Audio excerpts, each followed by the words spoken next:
Gambar ini menunjukkan situasi di stesen perhentian bas. Terdapat ramai orang di sana. Orang-orang di dalam gambar ini membawa payung kerana cuaca hari itu hujan. Terdapat sebuah bas bernombor 151 yang berada di stesen bas itu. Di pintu hadapan bas, terdapat seorang lelaki yang sedang bergegas masuk ke dalam bas. Dia tidak beratur untuk menaiki bas itu kerana seorang lelaki dan seorang perempuan kelihatan terkejut dengan perbuatannya. Pada pendapat saya, perbuatan lelaki itu salah kerana dia sepatutnya beratur untuk menaiki bas itu. Perbuatannya itu tidak bertimbang rasa dan mementingkan diri sendiri. Memandangkan cuaca hari itu hujan, mungkin lantai di situ basah dan licin. Oleh yang demikian, lelaki itu tidak seharusnya menolak orang lain kerana mungkin orang lain akan terjatuh dan cedera. Jika saya pemandu bas itu, saya akan menghalang lelaki itu dari menaiki bas dan menyuruhnya meminta maaf kepada lelaki dan perempuan itu. Di pintu belakang bas, ada seorang pelajar perempuan yang sedang menolong seorang warga tua untuk turun dari bas. Pelajar itu memimpin tangan warga tua itu dan memegang payung.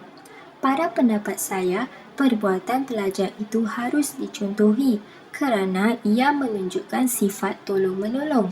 Jika saya pelajar itu, saya pasti akan membuat perkara yang sama jika melihat warga tua yang memerlukan bantuan. Ada seorang budak lelaki yang terjatuh dan dia kelihatan dalam kesakitan dan sedang menangis. Seorang lelaki sedang membantunya untuk berdiri. Mungkin lelaki itu ialah bapanya. Saya rasa perbuatan lelaki itu baik kerana ia juga menunjukkan sifat kasih sayang dan tolong-menolong. Mungkin budak lelaki itu jatuh kerana lantai yang basah dan licin. Oleh itu, dia harus lebih berhati-hati dan tidak boleh berlari semasa hari hujan. Berhampiran dengan budak lelaki itu, ada seorang lelaki dan seorang perempuan yang kelihatan sedang bergaduh. Mereka berdua sedang memegang sebuah payung.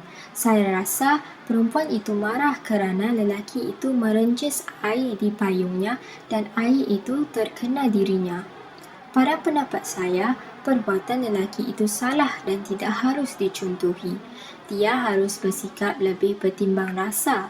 Orang lain pastinya marah jika badan dan baju mereka basah kerana terkena air hujan dari payung seseorang. Jika saya lelaki itu, saya akan segera meminta maaf kepada perempuan itu. Ada seorang lelaki yang sedang membuang putung rokoknya ke dalam tong sampah. Pada pendapat saya, perbuatannya ada kebaikan dan keburukan. Kebaikannya ialah dia bersikap bertanggungjawab kerana membuang sampah di dalam tong sampah dan tidak mengotorkan tempat awam. Namun demikian, merokok itu membahayakan kesihatan dan tidak patut dijadikan amalan kita. Berhampiran dengan lelaki yang menghisap rokok itu, terdapat sebuah kedai yang menjual surat khabar dan makanan ringan. Kelihatan dua orang perempuan yang sedang menutup barang-barang itu dengan kain untuk melindunginya daripada hujan. Pada pendapat saya, mungkin salah satu perempuan itu bukanlah pemilik kedai itu. Dia hanya sekadar memberikan pertolongan. Saya rasa ini adalah contoh yang baik kerana menunjukkan sikap saling tolong-menolong antara satu sama lain. Secara kesimpulan, gambar ini menunjukkan situasi yang kita sering lihat dalam masyarakat. Ada pelbagai pengajaran yang dapat diraih menerusi gambar ini. Salah satunya ialah sikap bekerjasama dan tolong-menolong sesama sendiri.